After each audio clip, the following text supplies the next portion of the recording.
Well, Patrick Witt has a kind of classic NFL size. At 6'4" and 230 pounds.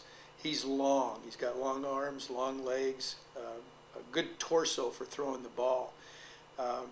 If you look at the modern NFL quarterback today, behind offensive lines that are 6'7", 6'8", 350 pounds, a guy with Patrick's height and his ability to move can throw over those guys. The shorter quarterbacks have to be lane throwers. They've got to find ways to throw between the tackles, the guards, and the centers. But the thing that I like about his physical attributes is I'm a big teacher of depth on the drops. When quarterbacks take their drops, they've got to get away from the center. Some kids, it's a real struggle to get those steps down and get distance away from the center to the launch point for the pass. He glides. His depth on his play action passes and his 5- and 7-step drops would be optimum for what they do in the NFL. So from a body standpoint, he's also what I call a launcher. And a launcher has the big, high, classic release. Punchers would be a little shorter, more compact, ball inside here and throw from the shoulder. Patrick throws much more like Tom Brady, Vinny Testaverde. Launchers tend to be very accurate, deep passers, and he's got a real great touch for that. But I think from a physical standpoint, at 6'4" and 230, some guys don't move very well. This guy moves like a basketball player.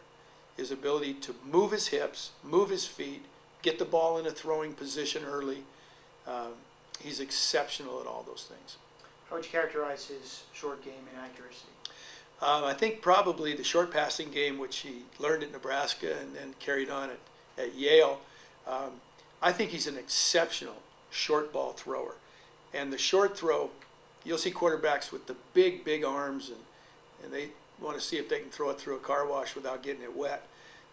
If you ask the receivers about quarterbacks, on the slants and the hitches and the shallow crosses, all of those short passes, they want a catchable ball. So what Patrick has developed is quick rather than hard. Get the ball where it needs to be on time in a catchable manner so that the receiver can adjust to the ball, protect himself, and turn upfield.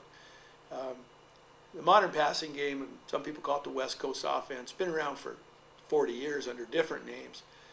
But the NFL, really as a base part of pass offense, has the 3-step short passing game as its foundation.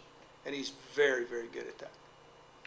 Well, after doing this for 42 years, I can tell you that there is a marked difference between intelligence that we might use in the business world or just common sense and what happens on a football field, because it's reaction, number one. So you have to be able to process a lot of information in a very short period of time, and then you have to make decisions. If I took 20 quarterback coaches and asked them all the same question, what one quality would you want to have in your quarterback above all else? I'm thinking you're going to get the same answer from almost all of us, and that would be a decision maker. Because from the snap of the ball to the release on a 3-step drop, an NFL quarterback has to make, in some cases, 10 to 12 split-second decisions inside of a drop that takes about 2.4 seconds.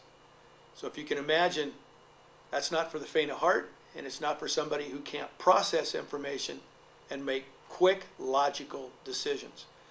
The other thing I like about Patrick is in his conceptualizing the game, he understands intuitive versus counterintuitive.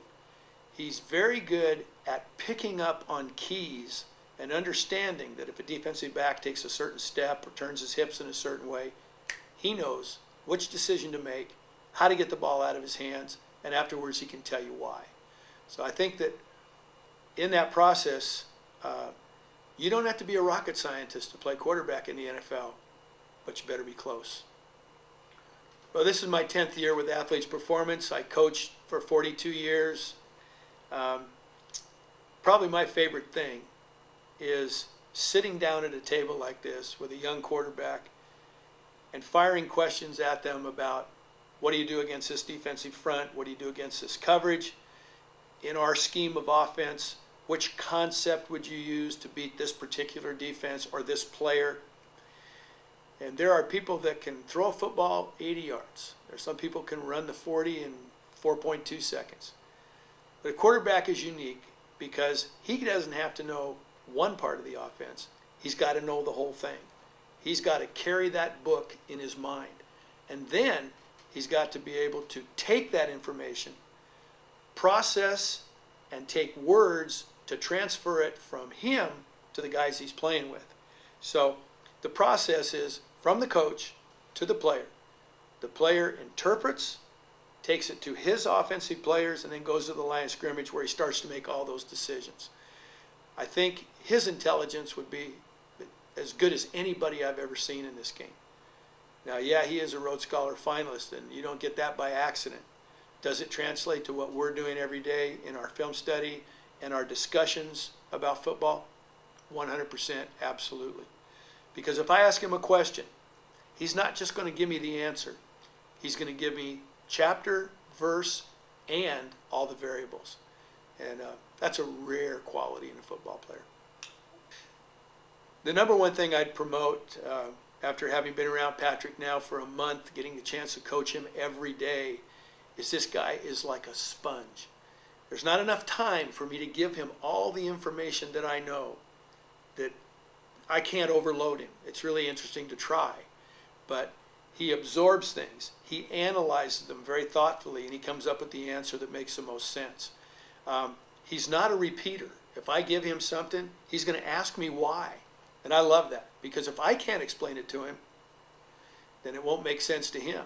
So if I ask him a question, I'm getting that kind of answer back, a very thoughtful, deliberative thing about this is why we're doing it. And the other thing I would tell any coach who has the opportunity to coach this young man is he's trustworthy, and he's one of those guys who's on time, doing what he's supposed to be doing when he's supposed to be doing it. And in the NFL, character means everything, as in life. And this is a guy I'd like as a friend if I couldn't coach him. He's that kind of young man. Cool.